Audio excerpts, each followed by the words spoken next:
ಆತ್ಮೀಯ H16 news ಅರ್ಥಾತ್ ಹೇ ಸೀತಾರಾಮ್ ನ್ಯೂಸ್ದ ವೀಕ್ಷಕರೇ, ನಾನು ನಿಮ್ಮವ ಎಂ ಆಯುಧ ಮಲ್ಲಪ್ಪ ಜೊತೆ ಅವರು. ತಾವು ಈಗ ಸುದ್ದಿಗಳ ಲೋಕಕ್ಕೆ ಎಂಟ್ರಿ ಹೊಡಿತಾ ಇದ್ದೀರಿ. ಈ ಸುದ್ದಿಗಳನ್ನು ಪ್ರತಿಯೊಂದು ನೋಡೋ ಜೊತೆಗೆ ನಿಮ್ಮ ಅಭಿಪ್ರಾಯಗಳನ್ನು ಹಚ್ತಾ ಇರಿ. ಯಾಕಂದರೆ ಈ ಸುದ್ದಿಗಳು ನಿಮಗಾಗಿ, ನಿಮ್ಮ ಬದುಕಿಗಾಗಿ, ನಿಮ್ಮ ವೈಚಾರಿಕೆಗಾಗಿ, ನಿಮ್ಮ ತಿಳುವಳಿಕೆಗಾಗಿಯೂ ನಿಮಗೂ ಗೊತ್ತು. ಜೊತೆಗೆ ನಮಗೂ ನಿಮ್ಮೊಂದಿಗೆ ಇದೊಂದು ಮಾತಾಡುವಂಥ ಜೊತೆಗೆ ಸುದ್ದಿಗಳನ್ನು ಬಿಡುವಂಥ ಕೆಲಸ. ಈ ಕೆಲಸದಲ್ಲಿ ನಾವು ನಿಮ್ಮೊಂದಿಗಿದ್ದೀವಿ ಅಂತ ಹೇಳ್ತಾ ನೋಡ್ತಾ ಇರಿ ಈ ಸುದ್ದಿಗಳನ್ನು.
ಸುಮಾರು 2.5 ಲಕ್ಷ ಮೆಟ್ರಿಕ್ ಟನ್ ಗೊಬ್ಬರ ಕಾಳಸಂತೆಯಲ್ಲಿ ಬ್ಲ್ಯಾಕ್ ಮಾರ್ಕೆಟ್ನಲ್ಲಿ ಮಾರಾಟ ಮಾಡ್ತಕ್ಕಂಥ ಕೆಲಸ ಕರ್ನಾಟಕ ರಾಜ್ಯದಲ್ಲಿ ನಡೀತಾ ಇದೆ. ಕೃಷಿ ಮಂತ್ರಿ, ಕೃಷಿ ಇಲಾಖೆ ಅಧಿಕಾರಿಗಳು ಮತ್ತು ರಾಜ್ಯ ಸರ್ಕಾರ ನೇರವಾಗಿ ಇದರಲ್ಲಿ ಶಾಮೀಲಾಗಿದ್ದಾರೆ. ಸಾವಿರಾರು ಕೋಟಿ ರೂಪಾಯಿ ಭ್ರಷ್ಟಾಚಾರ ಇದರಲ್ಲಿ ನಡೀತಾ ಇದೆ. ಅದನ್ನು ಖಂಡಿಸಿ ಭಾರತೀಯ ಜನತಾ ಪಕ್ಷ ಎಲ್ಲಿವರೆಗೆ ರೈತರಿಗೆ ಗೊಬ್ಬರ ಸಿಗೋದಿಲ್ಲ ಅಲ್ಲಿವರೆಗೆ ನಿರಂತರ ಹೋರಾಟ ಮಾಡ್ತಕ್ಕಂಥ ಕೆಲಸ ನಾವೀಗಾಗಲೇ ಬೀದಿಗಿಳಿದು ಹೋರಾಟವನ್ನು ಪ್ರಾರಂಭ ಮಾಡಿದ್ದೇವೆ. ಈ ಸಂದರ್ಭದಲ್ಲಿ ಸಿದ್ದರಾಮಯ್ಯವ್ರಿಗೆ ಮಾನ ಮರ್ಯಾದೆ ಇದ್ದರೆ, ಈ ಸರ್ಕಾರಕ್ಕೆ ಏನಾದರೂ ಮಾನ ಮರ್ಯಾದೆ ಇದ್ದರೆ ಇವತ್ತೇನು ನಾಳೆಯಿಂದ ಕರೆದಿರಲ್ಲ 1-to-1 ಮೀಟಿಂಗ್. ಸಿದ್ದರಾಮಯ್ಯನವರೇ ನಿಮ್ಮ ಕುರ್ಚಿ ಉಳಿಸ್ಕೊಳ್ಳೋದಕ್ಕೋಸ್ಕರ ಉಸ್ತುವಾರಿ ಮಂತ್ರಿಗಳು, ಕಾಂಗ್ರೆಸ್ ಶಾಸಕರು 1-to-1 ಮೀಟಿಂಗ್ ಬೆಂಗಳೂರಿನಲ್ಲಿ ಕರೆಯೋದನ್ನು ನಿಲ್ಲಿಸಿ ಕಣ್ಣೀರಲ್ಲಿ ಕೈ ತೊಳಿತಾ ಇರ್ತಕ್ಕಂಥ ಕ್ಯೂನಲ್ಲಿ ನಿಂತಿರ್ತಕ್ಕಂಥ ಆ ರೈತನಿಗೆ, ಪ್ರತಿಯೊಬ್ಬ ರೈತನಿಗೆ ಎಷ್ಟು ಅವಶ್ಯಕತೆ ಇದೆ ಅಷ್ಟು ಗೊಬ್ಬರವನ್ನು ಕಾಳಸಂತೆಯಲ್ಲಿ ನೀವೇನು ಮುಚ್ಚಿಟ್ಟಿರ್ತಕ್ಕಂಥ ಗೊಬ್ಬರ ಏನಿದೆ ಅದನ್ನು ಹೊರಗೆ ತೆಗೆದು ನಮ್ಮ ರೈತನಿಗೆ ಅದನ್ನು ಹಂಚಿಕೆ ಮಾಡ್ತಕ್ಕಂಥ ಕೆಲಸ ಮಾಡೋದಕ್ಕೆ ಆದೇಶ ಮಾಡಬೇಕು. ಮತ್ತು ಎಲ್ಲ ಉಸ್ತುವಾರಿ ಸಚಿವರುಗಳು, ಎಲ್ಲ ಆಡಳಿತ ಪಕ್ಷದ ಶಾಸಕರುಗಳು ಕ್ಷೇತ್ರದಲ್ಲಿ ಜಿಲ್ಲೆಯಲ್ಲಿದ್ದು ಮುಂದಿನ 8-10 ದಿನ ರೈತನಿಗೆ ನ್ಯಾಯಯುತವಾಗಿ ಗೊಬ್ಬರ ಕೊಡಿಸೋದಕ್ಕೆ ಸಹಾಯ ಮಾಡಬೇಕು ಅಂತಕ್ಕಂಥ ಮಾತನ್ನು ಈ ಸಂದರ್ಭದಲ್ಲಿ ನಾನು ಒಂದು ಮಾತು ಹೇಳಿಕ್ಕೆ ಬಯಸ್ತೇನೆ. Chaluvarayaswamy unfit to become the agriculture minister. ಅವರಿಗೆ ಕನಿಷ್ಠ ಕರ್ನಾಟಕದ ಭೌಗೋಳಿಕ ಪ್ರದೇಶದ ಕನಿಷ್ಠ ಜ್ಞಾನವೂ ಇಲ್ಲ. ಯಾವ ಭಾಗದಲ್ಲಿ ಯಾವ ಬೆಳೆ ಬೆಳೀತಾರೆ, ಯಾವ ಭಾಗದಲ್ಲಿ ಯಾವ ತಿಂಗಳಲ್ಲಿ ಹೆಚ್ಚು ಮಳೆ ಬರ್ತದೆ, ಯಾವ ಭಾಗದಲ್ಲಿ ಯೂರಿಯಾ ಗೊಬ್ಬರದ ಅವಶ್ಯಕತೆ ಇದೆ ಅಂತಕ್ಕಂಥ ಕನಿಷ್ಠ ಜ್ಞಾನ ಇಲ್ಲದೇ ಕೇಂದ್ರ ಸರ್ಕಾರ ಕೊಟ್ಟಿರ್ತಕ್ಕಂಥ ಯೂರಿಯಾ ಗೊಬ್ಬರವನ್ನು ರಾಜ್ಯದ ಎಲ್ಲ ಜಿಲ್ಲೆಗಳಿಗೆ ಸರಿಸಮಾನವಾಗಿ ಶೇಖರಣೆ ಮಾಡೋದ್ರ ಮುಖಾಂತರ ಉತ್ತರ ಕರ್ನಾಟಕದ 10 ಜಿಲ್ಲೆಗಳಿಗೆ ಅತಿ ಹೆಚ್ಚು ಅವಶ್ಯಕವಾಗಿರ್ತಕ್ಕಂಥ ಯೂರಿಯಾ ಗೊಬ್ಬರವನ್ನು ಶೇಖರಣೆ ಮಾಡದೇ ಇರತಕ್ಕಂಥ ಒಬ್ಬ ಅಜ್ಞಾನಿ ಅಥವಾ ನನಗೆ ಕೇಳಿದರೆ ಅವರಿಗೆ ಕೃಷಿ ಜ್ಞಾನವೇ ಇಲ್ಲದಿರ್ತಕ್ಕಂಥ ಒಬ್ಬ ಮಂತ್ರಿ ಅಂತ ಹೇಳಲಿಕ್ಕೆ ಈ ಸಂದರ್ಭದಲ್ಲಿ ಬಯಸ್ತೇನೆ. ಈಗಲಾದರೂ ಕೂಡ ನಿಮಗೆ ಕನಿಷ್ಠ ಜ್ಞಾನ ಇದ್ದರೆ ಬೇರೆ ಬೇರೆ ಜಾಗಗಳಲ್ಲಿ ಎಲ್ಲೆಲ್ಲಿ ಅವಶ್ಯಕತೆ ಇಲ್ಲ ಅಲ್ಲೇನು ಯೂರಿಯಾ ಶೇಖರಣೆ ಮಾಡಿದ್ದೀವಿ ಅದನ್ನು ಈ ಕಡೆ ತೊಗೊಂಡು ಬಂದು 2.5 ಲಕ್ಷ ಮೆಟ್ರಿಕ್ ಟನ್ನು ಏನು ಕಾಳಸಂತೆಯಲ್ಲಿ ಮಾರಾಟ ಮಾಡೋದಕ್ಕೆ ವ್ಯವಸ್ಥಿತವಾಗಿ ನೀವು ಶೇಖರಣೆ ಮಾಡಿಟ್ಟಿದ್ದೀರಿ ಅದನ್ನು ಹೊರಗೆ ತೊಗೊಂಡು ಬಂದು ನಮ್ಮ ಉತ್ತರ ಕರ್ನಾಟಕ ಭಾಗದ ಸುಮಾರು 10 ಜಿಲ್ಲೆಗಳಲ್ಲಿ ಏನು ಯೂರಿಯಾ ಅವಶ್ಯಕತೆ ಇದೆ ಅಲ್ಲಿ ಹಂಚಿಕೆ ಮಾಡ್ತಕ್ಕಂಥ ಕೆಲಸವನ್ನು ಮಾಡಬೇಕು ಅಂತೇಳಿ ಭಾರತೀಯ ಜನತಾ ಪಕ್ಷ ಆಗ್ರಹ ಮಾಡ್ತದೆ.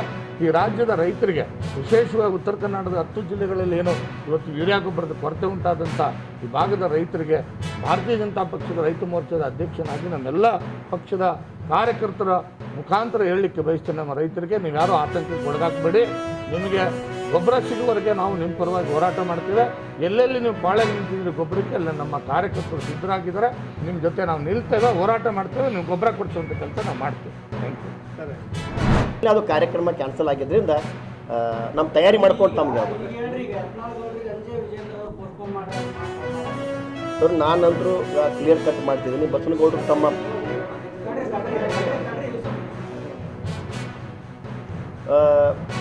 ಬಸವನಗೌಡರು ಅಂಜುವಂಥ ಪ್ರಶ್ನೆ ಇಲ್ಲ.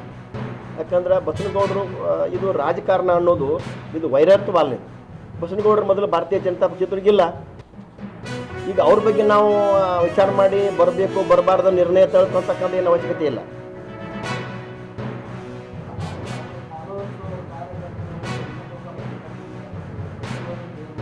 ಸರ್ ಒಂದು ಮಾತು ತಮಗೆ ಕ್ಲಿಯರ್ ಮಾಡಿ ಹಿಂದುತ್ವದ ಬಗ್ಗೆ ಬಹಳ ಕಾಲ ಹಿಂದೂಗಳ ಬಗ್ಗೆ ಅನ್ಯಾಯ ಆಗ್ತಕ್ಕಂಥ ವಿಷಯ ಸಲುವಂದನ ಇದಕ್ಕೆ ರಾಷ್ಟ್ರೀಯ ಸ್ವಯಂ ಸೇವಕ ಹುಟ್ಬಿಟ್ಟೈತೆ. RSS ಐತಾರೆ ಅದರ ಆದ್ಮೇಲೆ ಎಲ್ಲ ಸುದ್ದಿಗಳನ್ನು ನೋಡಿದ್ರಲ್ಲ, ಏನು ಅನಿಸ್ತು ನಿಮಗೆ? ಇದರಲ್ಲೇ ನಿಮ್ಗೆ ಲೈಕ್ ಆಗಿರ್ಬೋದು, ಡಿಸ್ಲೈಕು ಆಗಿರ್ಬೋದು, ಕಾಮೆಂಟ್ ಬೇಡಪ್ಪ ಅಂತೂ ಅನಿಸಿರ್ಬೋದು, ಕಾಮೆಂಟ್ ಮಾಡಬೇಕಪ್ಪ ಅನಿಸಿರ್ಬೋದು, ಶೇರ್ ಮಾಡಬಾರ್ದಪ್ಪ ಅನಿಸಿರ್ಬೋದು, ಅದು ಮಾಡಬೇಕು ಅನಿಸಿರ್ಬೋದು.